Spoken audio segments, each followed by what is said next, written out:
figures released today show that the number of landlords going to court to repossess their property has reached a record high.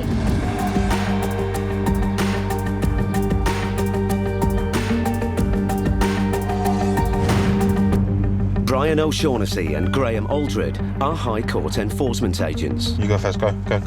They've been working together for 6 years, seizing property. I'm going to get the removal vehicles en route because I'm not going to sit here all day. If you try and prevent us doing this, it's actually contempt of court.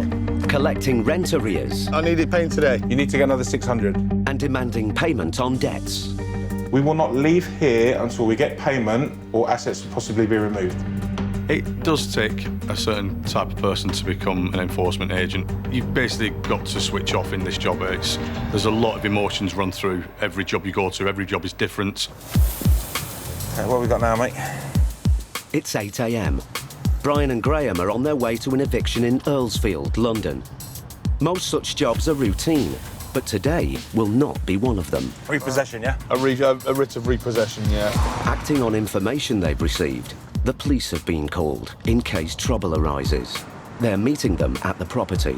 If we have information that a debtor or a debtor's partner is violent, then yeah, obviously we're going to approach that job a bit more cautiously than what we would do. Don't get me wrong, we approach every job cautious anyway, because like I say, you don't know what's behind that door when it opens. The tenants occupy the top floor flat. Morning, guys. Thanks for turning up. She's expecting a bit of trouble here, so that's why we called you. Are you ready? The landlady has put the flat on the market. She needs vacant possession. But despite being served with a county court judgment to leave the property, the tenants are still there. The landlady has gone to the High Court to get them out now. What's the name, Graham? Lerner Rose. Lerner? Lerner. Miss Rose? Hello, Miss Rose? After a few more minutes, the tenant appears. Oh, hello, my love. Here we go. Great. Hello, Miss Rose.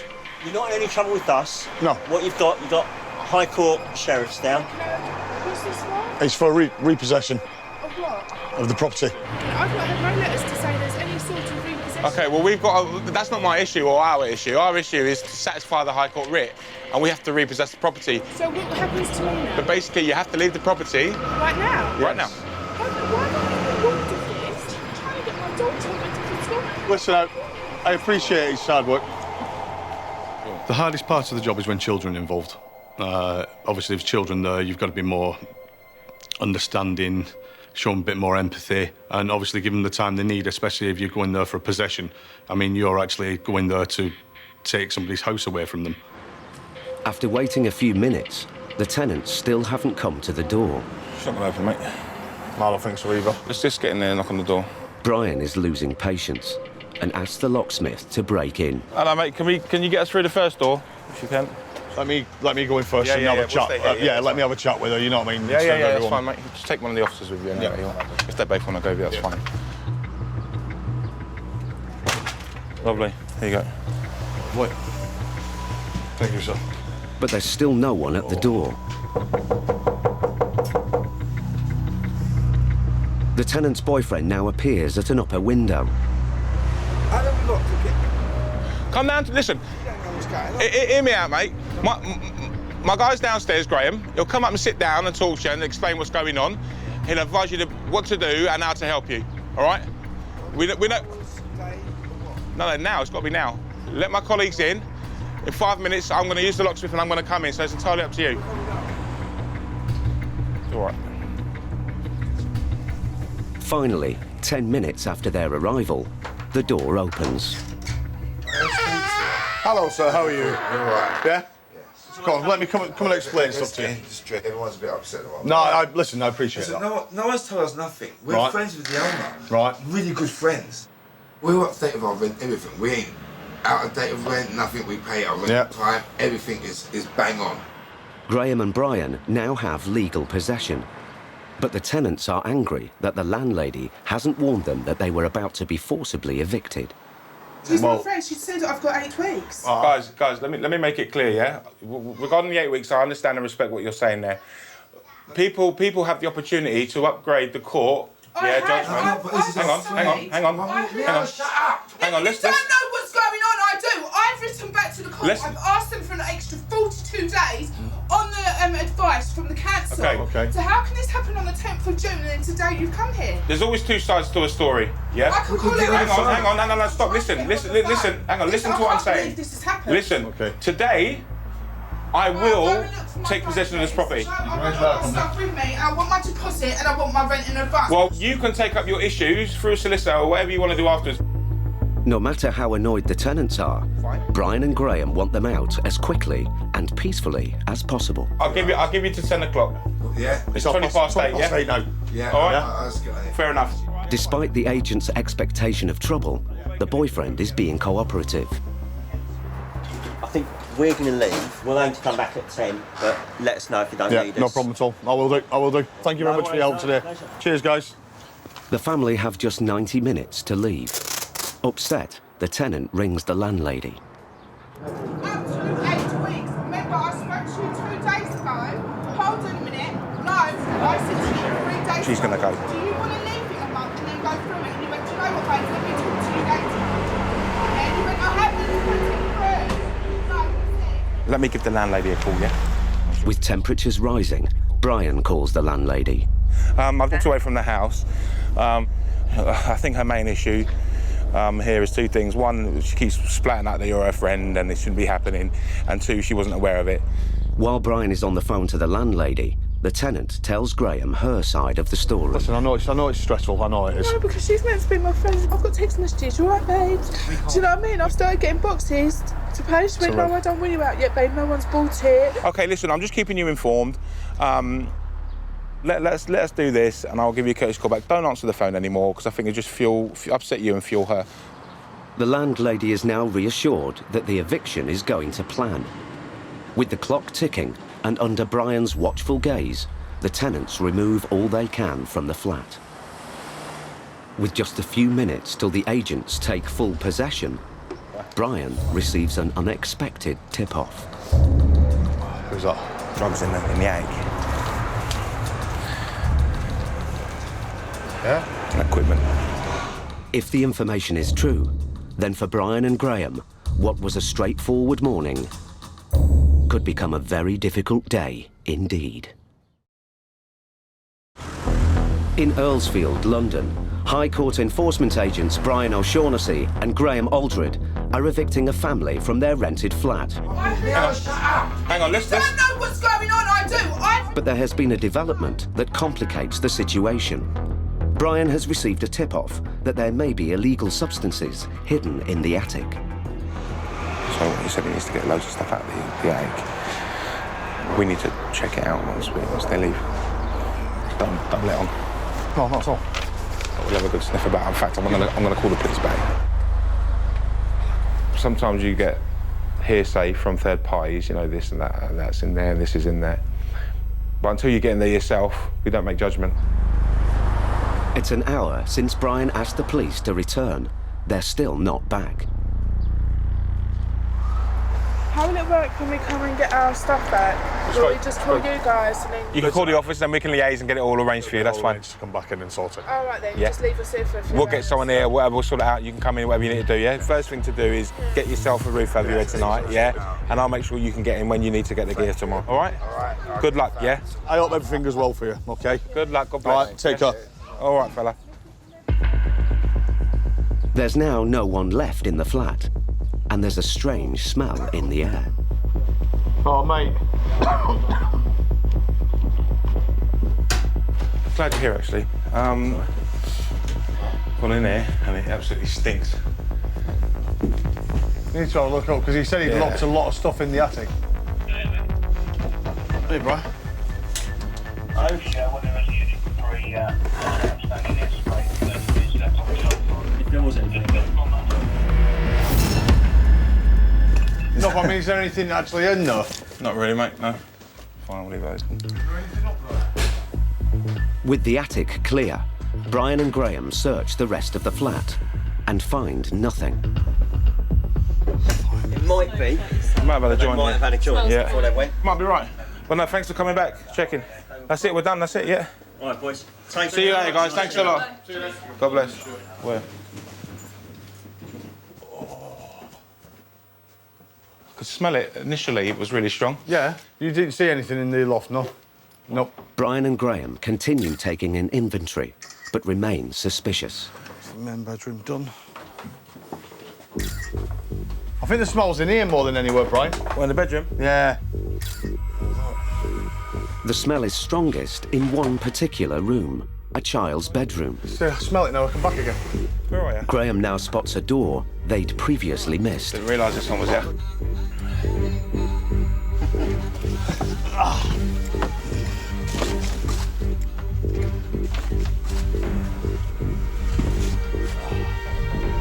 Yeah, here it is. What is it? Hydroponics. How much gear? There's a black room here. Any gear in there? One's empty. Hang on. Oh, it's got two.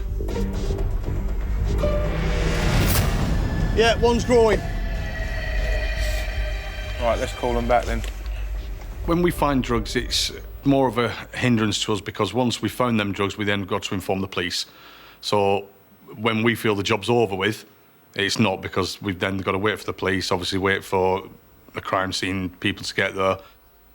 Wonder if I could get the officers back. We've just located a cannabis factory, basically. There's two growing units in there. One of them's empty, one of them's full. In the hour before, as soon as the unit is available, okay? Cheers, bye-bye, bye-bye. Fancy doing something like that, yeah, and then having repossession notices and threatening of eviction and all sorts, and then it just doesn't make sense. Stupid, isn't it? Considering what he had there, I thought he was very calm and collected. It was quite well hidden. In fact, there you go, I didn't even notice it. Yeah. You can see it now. Now I know what I'm looking for. And they've actually used the kids' stuff as well. To hide it, yeah. For the third time in the morning, the police show up. I knew I could smell something here. Mate, bring your torch. I've been in just to have a quick look, and that's when I noticed the two. There's one tent at the front, which is empty, and then there's one behind it that's full with all the stuff still in there. You think you might have disrupted the first one? I think he's emptied the first one and taken it all with him. Right, if you want to update support, let's get to know. We'll set up a scene and we'll get forensics down. Who does that in the kids' bedroom? This is what I'm saying. With the property now a crime scene, it's case closed for Brian and Graham. Thank you very much. Take care, guys. Bye. Bye-bye now. But before the agents can leave, there's one last development. We're just about to pull away, and the female officer's popped out, and she's just informed us that they've located the individuals that were evicted today, and they've been arrested. So, job well done.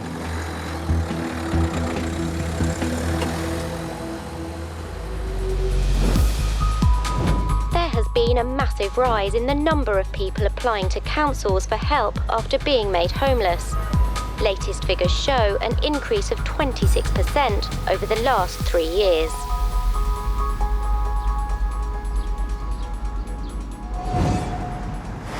It's 8 a.m, Homerton, London.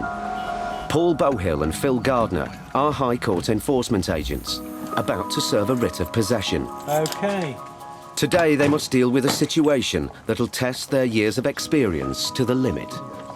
A tenant has 7 months of rent arrears, and the landlord wants the property back.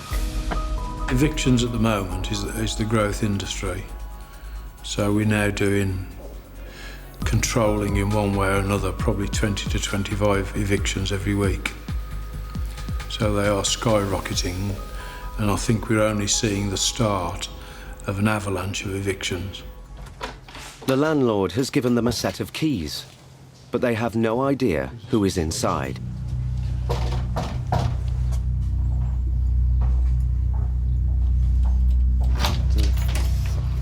Hello? Is there anybody in? Hello? Hello? Hello? Is Mum and Dad here? Can you ring her on the phone? Hello? What's your name? Oh, how old are you? 6.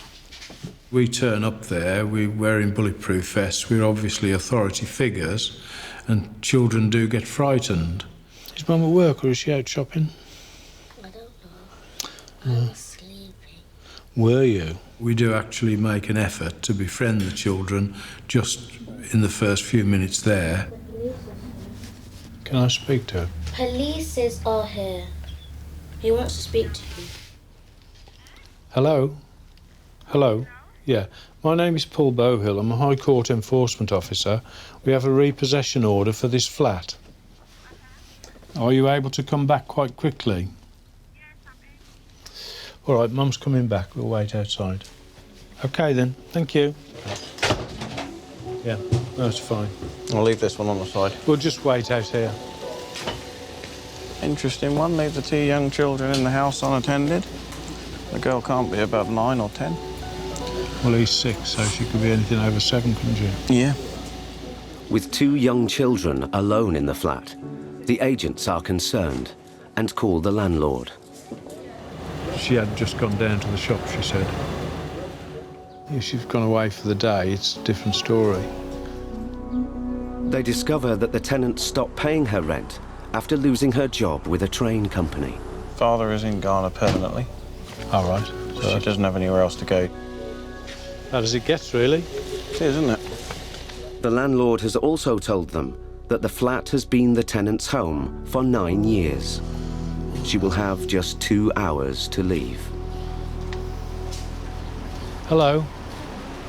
You all right? We've got a repossession order for the flat. Is that a surprise to you, or did you know it was coming? I was told to evict. I was given an eviction order from the court today. About 3 weeks ago. For the 15th. Yeah. To leave here for the 15th. Yeah.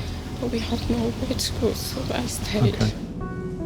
Your husband or your partner's gone back to Ghana, has he? Okay. Is he likely to come back? Okay. Do you have benefits to pay the rent? I have the status to be here, but I have no recourse to public funds. Paul and Phil must evict Rahina Yakuba today. She's got nowhere to go and is unable to claim benefits. Paul is worried. So what do you live on? Food banks. I received this voucher yesterday. I've recently acquired 8 hours job from Matalan. It's on minimum wage, £6.34 an hour, and it's 8 hours a week. Right. So that's just recently. Is this for a month? This is a month. Yeah. So that your net payment, you've got £200 and 43 pence, Yeah. and that is your only income. That is my only income.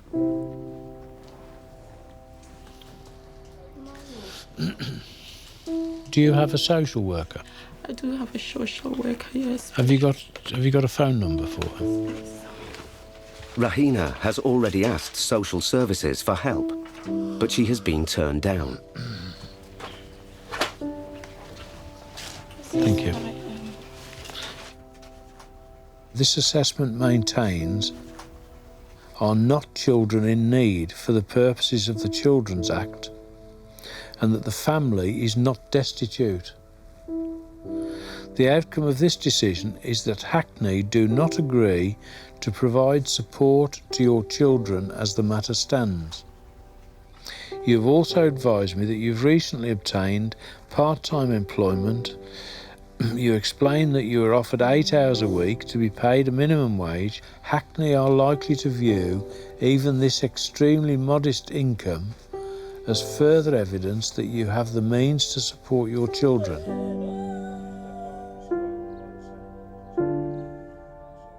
Paul and Phil face a dilemma.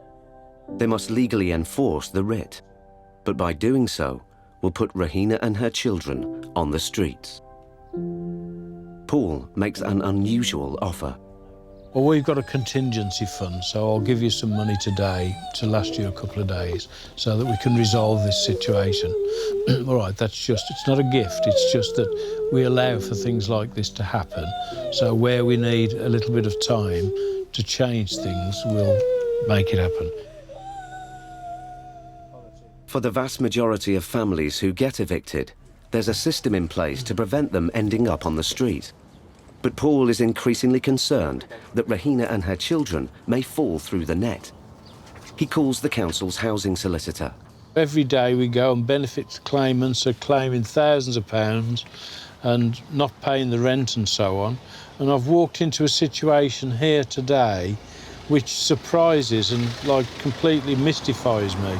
It's a really unusual circumstances for me because I'm not moved or touched by anything like this.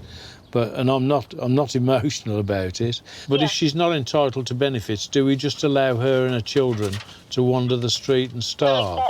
Exactly. So there's got to be some sort of fallback system. It isn't that she's an immigrant or a refugee and she's not entitled to benefits. The council wouldn't move on the fact that I was going to put them in the street. I couldn't get the message through. She's going to be on the street at 5 o'clock on a weekday night, surrounded by all her goods and baggage, and one screaming kid, and another one who's nearly hysterical. What the fuck are you going to do? Because this is so unusual, I'd like to follow it through. I just can't believe it's like reality. Given the desperate situation, Paul has come to a decision. He'll persuade the landlord to let Rahina stay one more night. But her only hope for the longer term is the council. Now, I've spoken to the solicitor who was dealing with it.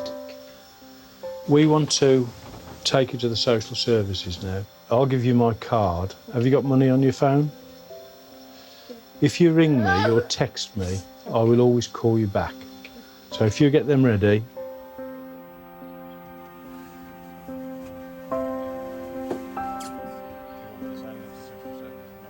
When you consider what we've been dealing with, and then you hit something like this, it's the other end of the scale, isn't it? So we've taken exceptional measures. But I'm just trying to make the job run more smoothly. I'm on the way. Hopefully, if I'm ever homeless, somebody will make the same concessions to me. Rahina has no transport. Phil offers to drive her to the council offices. I don't know what's going to happen to us, and I've been scared for a long time.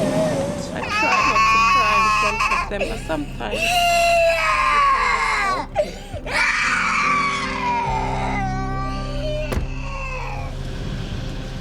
Take care.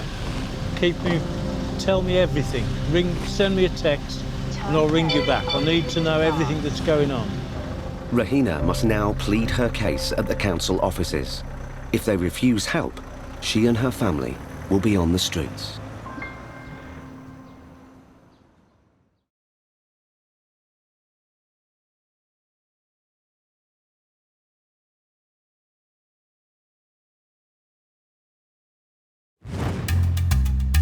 More and more people are taking the plunge and starting their own business. But for every success, there's also many failures, with a trail of debts left behind.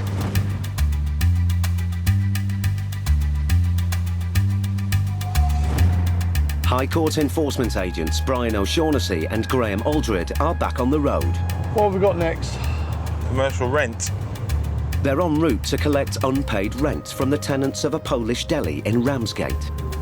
We're here for the sum of just under £4,000. Unusually, it's a commercial rent, meaning Brian and Graham only have the power to target business assets, not personal cash or belongings. The key difference between a High Court writ and commercial rent is commercial rent, you don't have to go to court. It doesn't have to go down the court process. The tenants have been running their business for 17 months, but have fallen behind with the rent. The agents have the power to seize stock and equipment if the tenants cannot pay today. Hello. Hi, how are you? I'm okay. Hi, my name is Mr. O'Shaughnessy. I need to speak to Mrs. Monica. Are you Monica? Yes. Hi, Monica. Your landlord sent me down here regarding some rent arrears. Some what? Rent arrears. You're behind in your rent. The landlord has instructed us to come here and speak to you to resolve it, to collect payment. So we're here for an outstanding balance of £3,943.60. Sorry? £3,943.60. Rent arrears and bailiff costs, enforcement agent costs. No, it's something wrong here because we paid everything to him. When did you pay it? Last week. How much did you pay him? Hold on. No problem. Can you just give the office a call? And get hold of the client. So you paid some last week, did you? I need to speak with my husband because he was dealing with him, so I need to know what No problem, no problem. So it's paid last week. Monica claims her husband has paid. Graham calls the landlord to check. Right. Okay, we just spoke to the landlord. The quarter is owing from May, June and July. Has nothing been paid yet for the quarter, and also a shortfall from the last quarter as well. That's why it's so much. Yeah. Monica is keen to talk to her husband. Can't get hold of him, though? No, but it's all the time the answer machine. Oh. Have you got means to pay it with a company debit card or anything like that? It has to be paid. Yeah, but I don't. That's why I'm calling to him. Right, okay. He can just help you out, okay. If Monica can't pay, Brian and Graham can seize goods to the value of the debt. They start an inventory. The manufacturer? Serial number, yeah? Yeah. 0903. Yeah. 105. Yeah. 92. CAS, yeah? Yeah. 09104. Yeah. 1360. After an hour of trying, Monica finally reaches her husband on the phone. Ja cię proszę, masz tu w tej chwili przyjechać. Natychmiast masz tu przyjechać. Chyba ci napisałam SMS-y, nie widziałeś? Nie umiesz czytać, to kurwa nie przeczytaj, bo dzwonię do ciebie od godziny. Tutaj wszystko zabierają, rozumiesz? Kurwa, natychmiast. When we state that a possible outcome would be a removal of goods, it's never an empty threat, it's a strong possibility.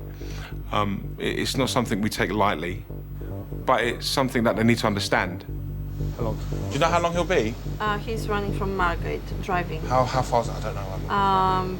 10 minutes. Fine, no problem. Okay, fine. No problem at all. Thank you. 10 minutes pass. Monica's husband hasn't arrived. Brian issues a final deadline. We'll give another 10 minutes. If he's not here in 10 minutes, we have to up it to sale and disposal. It's just that we can't be here all day, that's all. Masz tu przyjechać, rozumiesz? Nie słyszę, żebyś jechał. And now, Monica has another problem. I forgot about my daughter. What's wrong with her? She finished school. What time? Now. She's for about a couple.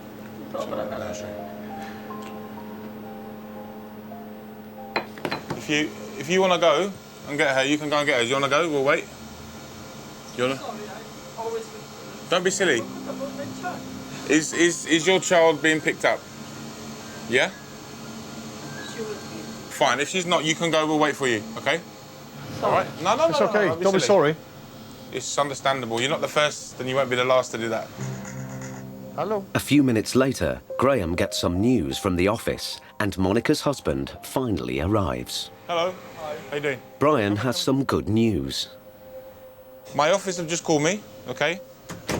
The landlord's given you 2 weeks to pay him direct, yeah? Yes. But the bad news is, Monica and her husband must pay something now. How much? What was it? 706 plus VAT. How much? £706 £706 plus VAT. And then you've got 2 weeks to pay the landlord the debt that you owe him. If Monica and her husband can't make this part payment on the debt, they could still lose their stock. We can take card payments, no problem at all. As well as emptying the till, Monica tries to make payment by any means she can. So how much on card? 720. Decline. Oh, sure, why? Should we try 650? Yeah. Yeah? Try them. Yes. There you go. Excellent. Monica is getting closer to the total, and one other issue is resolved. Oh, sorry, I need to answer. It's fine, yeah, it's fine. Hello? Daughter's picked up, yeah? Yeah? Good. So now what we have? £240. We are aware that cash flow for people isn't there. It isn't like it used to be.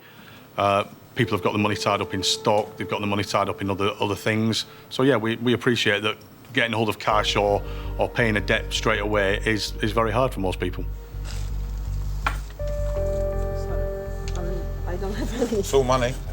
So you're only £20 short? Yeah. The tenants still come up short. Brian and Graham decide to leave it, but the debt to the landlord needs to be paid. If you don't stick to the agreement, we can come back here with a locksmith, if you're not here, or refuse the sentry, and we can come in, OK? I don't think it's going to come to that, OK, because I think you're going to sort it out. But if you don't pay it, we will be back. Do you understand that? OK, I'll put the thing as well for you. OK? Thank you. OK.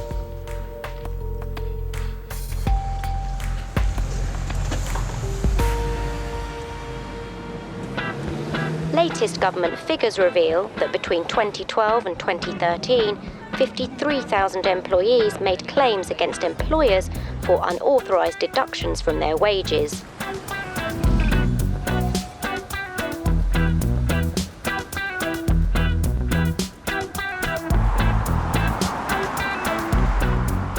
Paul Bohill and fellow agent Steve Pinner are heading to Slough. Have we got a writ for this then? They have a High Court writ for unpaid wages of nearly £2,000, and now they are instructed to collect.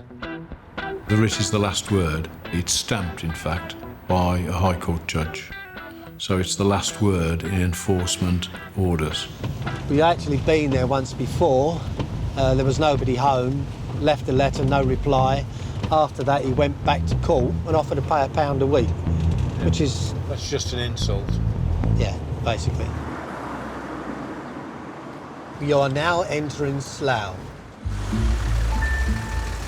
No car, no windows open, blinds are down.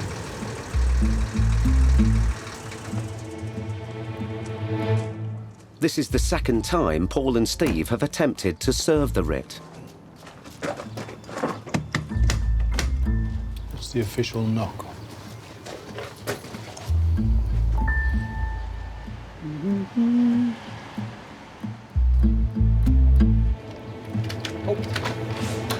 Hello, sir. Mr. Wright. Yes. We have a High Court warrant here. High Court warrant? Yep. Right. Would you like to pay the money now? Not at all. No, not at all. Any reason for that? I didn't know anything about it. You've been to court. You Yes. made an offer to pay £1 a week, which wasn't accepted. Right, okay. So to say that you don't know anything about it's probably stretching reality. Well, I don't know anything about your calling today. No, we don't that's- give any that's warning. not- I can deal with the matter. That's not a problem. We'd like you to deal with it now. I'm sure you would, but I'm afraid that I'm not going to be giving her a penny of my money.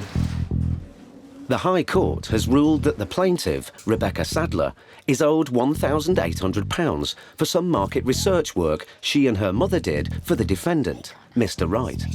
It's a decision that is bitterly disputed.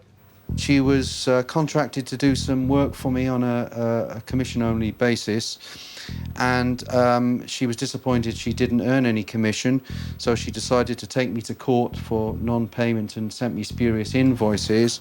She's just trying her luck, and it's as simple as that. Rebecca Sadler has a different view.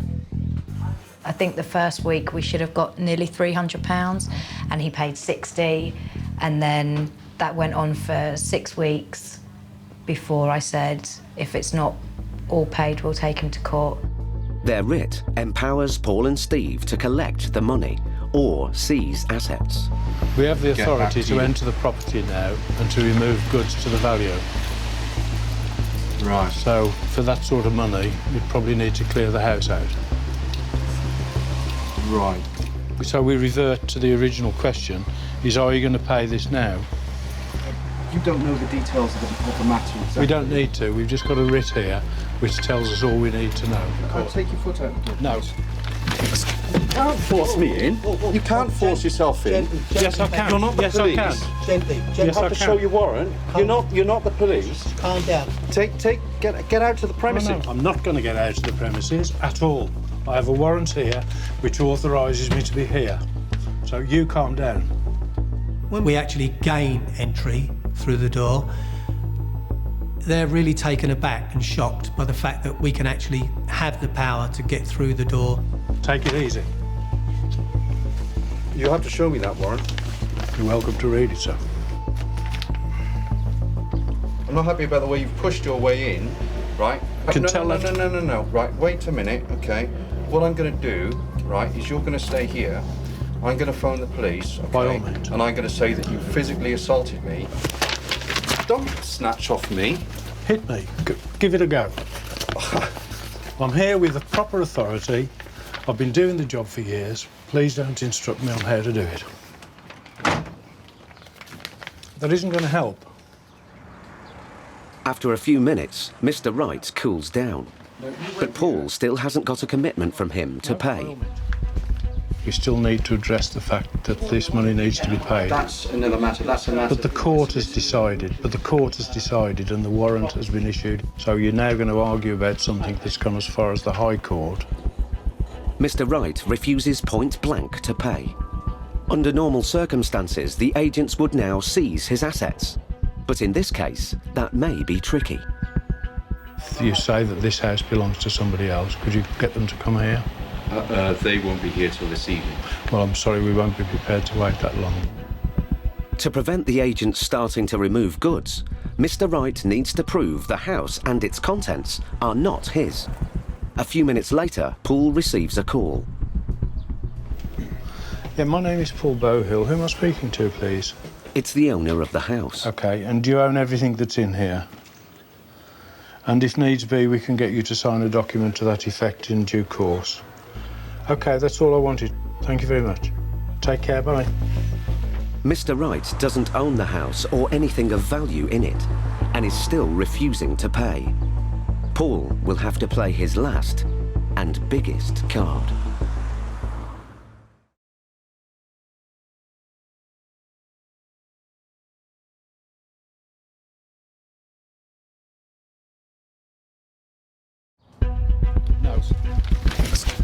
High Court enforcement agents Paul Bowhill and Steve Pinner have tried and failed to get an employer to pay nearly £2,000. Hit me.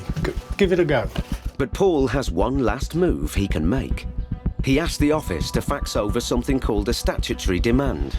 Its use is quite common. It just shows that we're serious. We're just saying if you don't respond to this statutory demand and pay within 21 days of today, and I want to serve it personally for that reason, the next time you see us, it will be with a bankruptcy petition. By not paying now, Mr. Wright is playing an expensive game. Even if he avoids bankruptcy, ongoing costs could see his bill increase to as much as £5,000. Paul explains to Mr. Wright what happens next. Now, we've already spoken with the plaintiff in this case, and she is prepared to go forward and take it to bankruptcy.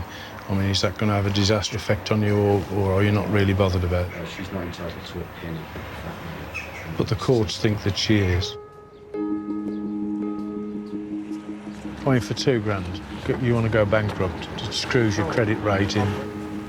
And there's no argument. It's a bloody High Court writ. It's all same old shit, same old excuses. The man owes the money. He's been to court twice. He still owes the money, but he's not going to pay it. Well, go bankrupt then.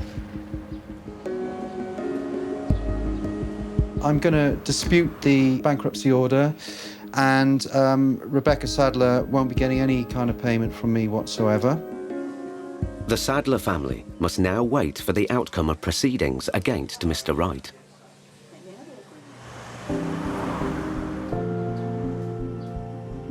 It's 8 a.m. in Homerton, London.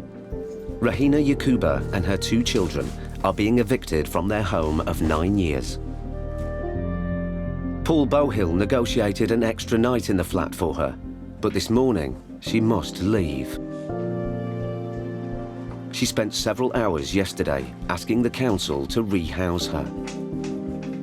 Apparently, the notes they read through says that social services is not in a position to help us.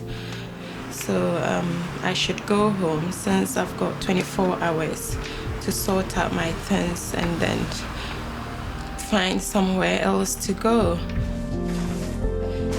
I said, well, I haven't got anywhere to go, so I'm gonna have to come to you if I finish packing my stuff. So that's what I told them, and I left.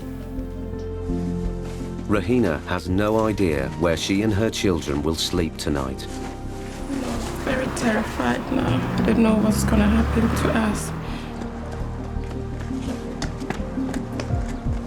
With nowhere to send her possessions, for the time being, she has to leave them behind.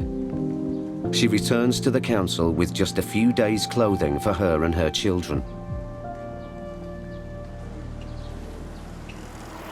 2 hours later, Paul and fellow agent Phil arrive to change the locks. So we've got to replace the front door lock. Yep, I got it. But what I'd like to do is have a look inside first. Yep. So if I go and have a look. We've got a girl who's got a permit to work in this country, well educated, a very dignified lady, worked for 8 years, paid the rent, lost her job because of circumstances beyond her control, keeping her kids on 50 quid a week since. There's no luxury food in there, is there?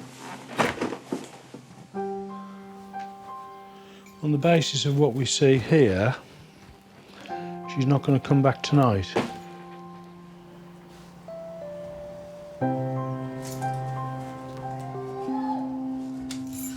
Be interesting to see, I mean, it's now like 5:15-ish, is whether she does turn up here or whether she's at the council and said, I hope she's told them she can't come back, because we'll have changed the locks by then.